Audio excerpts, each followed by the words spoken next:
Now, Monday's election has been marred by low voter turnout. Now, is it a reflection of a despondent country, or did people just stay away to protest? The low youth representation at the polling stations is also a concern. Kristal Duncan-Williams, who's the project lead from Youth Capital, joins me now to unpack this further. Very concerning indeed about young people going to the voting stations on voting day. Kristal, what could be the major reason that young people are staying away from voting?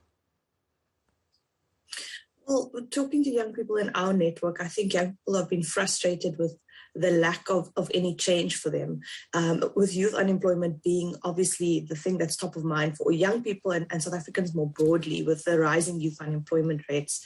And I think, we have a large network of young people, and most of them just say, what's the point of voting? Nothing changes, nothing gets better.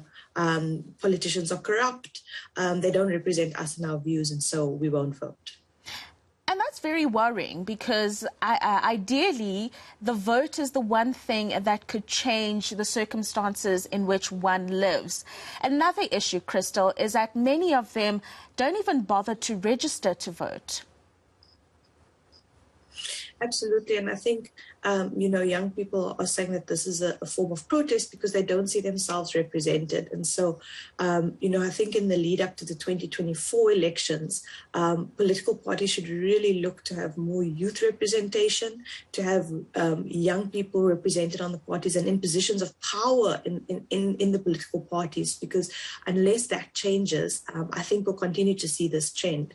Young people believe that most people in positions of power are old and don't understand what it's like to be a young person in 2021, and additionally don't actually really care about youth, because in their daily lives, things have continued to get worse and not better over the last decade or so.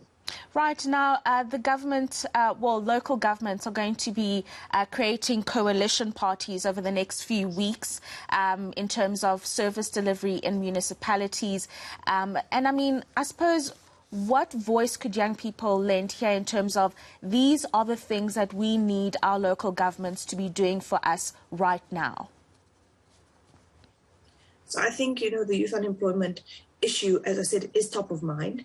This might not seem like a local government issue, but there are things that local government can do to improve the chances of young people getting employed. And I think if they start focusing on education and employment issues in their communities, I'm talking about local libraries, youth centers that have fallen into disarray, these kinds of issues. I think if they made these priorities, as they form these coalitions and put this as part of their kind of manifestos going forward, they would get a lot more support from young people. And then my call to young people is to say, you might not have voted, but you have now a new councillor possibly in your ward, and to really hold that person to account, to say to that person, these are the things that need to change in this community for the youth of this community. What are you going to do to address those issues, and to hold politicians accountable post-elections? I think that's really where the strength lies, in young people being the largest demographic, actually, amongst the voting population. Yeah, Kristal, why is it so difficult for youth inclusivity when it comes to governance and decision-making? Why is it so difficult for that integration to happen? We've been sitting in a democracy for 27 years now. We've been calling for this kind of action for years, and yet there is still that difficulty. What is holding us back there? I think it's just people, older people, not actually wanting to engage with young people and not knowing how to engage with young people.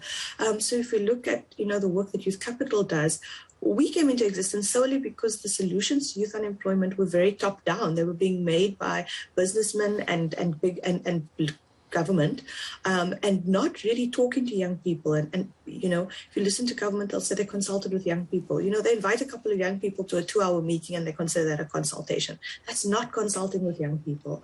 And also, young people are a heterogeneous group in this country, right? 15 to 35-year-olds across all 9 provinces, male, female, rural, urban, a real mix of young people. And I think, the older generation just really fails to connect with the youth and doesn't really know how to engage with them. And I think more of an effort needs to be made to meet young people where they are. WhatsApp chat, social media, meetings in youth centers, meeting with youth development organizations that already have legitimacy and have created a relationship with young people. I think if political parties and people in power really want to connect with young people, then they have to make a real effort to connect and not just say that young people are a priority for them. Yeah, we've run out of time, but very briefly, Kristal, apart from that engagement that needs to happen between young people and the older people within the country, voter education between now and 2024 is also going to be very crucial.